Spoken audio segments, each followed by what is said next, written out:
The film begins by introducing Chris Vaughn, a former Special Forces Army veteran who returns to his hometown of Kitsap County in Washington. On his way, he notices the closure of an old mill that used to be a significant source of employment for the town. Sheriff Stan Watkins, recognizing Chris as a Special Forces soldier, offers him a ride home, which Chris reluctantly accepts. Upon reaching home, Chris is warmly welcomed by his family, including his sister Michelle, parents, and nephew Pete, whom he hasn't seen in years. The following morning, Chris starts repairing the wooden staircase at his house when his old friend Ray visits, and they reconnect. Ray reveals that he has quit drugs and alcohol and has been clean for the past 14 months. Ray invites Chris to a football game with some of their high school classmates, and Chris agrees. At the football game, Chris and Ray join their old friends to play against Jay Hamilton, another friend from their past who comes from a wealthy family and currently owns the town's largest casino. Hamilton's teammates, including the bouncers from his casino, play aggressively and rough during the game. Chris notices his nephew Pete hanging out with a group of boys using drugs. Despite a heated moment when Hamilton's main man intentionally injures Chris' knee, Chris lets it slide, and the game concludes. Hamilton invites Chris and his friends to his casino, which they visit later that night. Chris is surprised by the lavish environment with beautiful women entertaining the customers. He is taken to a private dancing booth where he recognizes the stripper as his former high school love, Denny. Disappointed by her profession,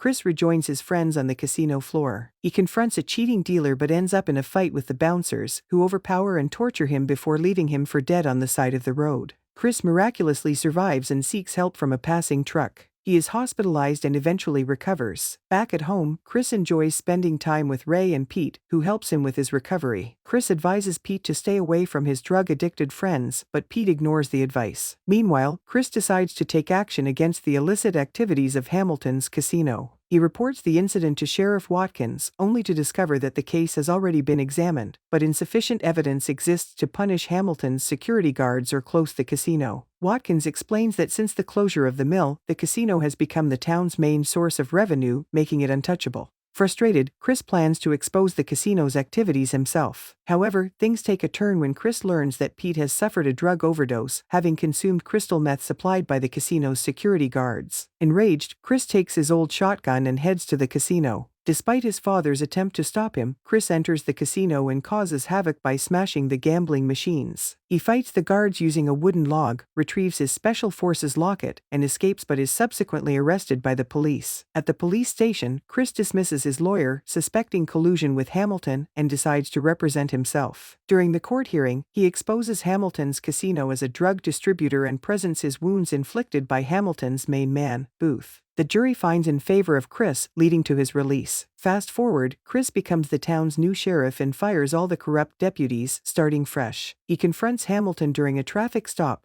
destroys his car's taillight, and recruits Ray as his deputy officer to dismantle Hamilton's drug empire. Together, they arrest drug dealers and eventually apprehend Booth, who reveals the location of Hamilton's drug factory in the old mill. Chris and his allies fend off an attack by Hamilton with the illegal casino shut down and the old timber mill reopened. Chris brings back hope and employment opportunities to the people of Kitsap County. The news of his heroic actions and determination to fight corruption spread throughout the town, earning him the respect and support of the community. As the newly elected sheriff, Chris focuses on cleaning up the town and ensuring the safety and well-being of its residents. He implements stricter law enforcement measures, cracks down on drug trafficking, and dismantles other criminal operations that had taken root under Hamilton's influence. Chris also works tirelessly to rebuild trust in the sheriff's department. He carefully selects a team of honest and dedicated deputies who share his vision of a corruption-free Kitsap County. Together, they work towards restoring the reputation of the law enforcement agency and improving community relations. Meanwhile, Chris's relationship with Denny grows stronger. She stands by his side, supporting him in his efforts to bring justice to their town.